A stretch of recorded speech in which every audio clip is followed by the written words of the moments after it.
কেন রে ভাই, এখন তো মাঘ মাস, এই শীতের দিনেই যদি মাথা এত গরম হয়, চৈত্র মাসে কি হবে? আপনার আদর্শ নিয়ে আপনি মাথা ঠান্ডা রেখে যান জনগণের কাছে, সুন্দর করে বুঝায় কথা বলেন, আপনাকে আমরা ওয়েলকাম করব।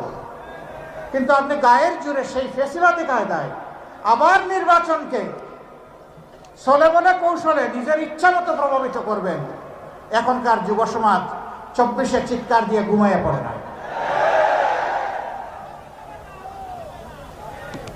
যুবকদেরকে বলছেন তাদেরকে বেকার ভাতা দিবে, কে বলছে? তারা আপনার কাছে গিয়ে মিছিল করে, আপনাদের কাছে মিছিল করে বলছে যে আমরা বেকার ভাতা দেন।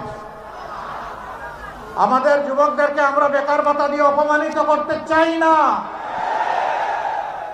আমাদের যুবক যুবতীদের প্রত্যেকের দুটি হাতকে আমরা দেশ গড়ার কারিগরের হাতে পরিণত করতে চাই।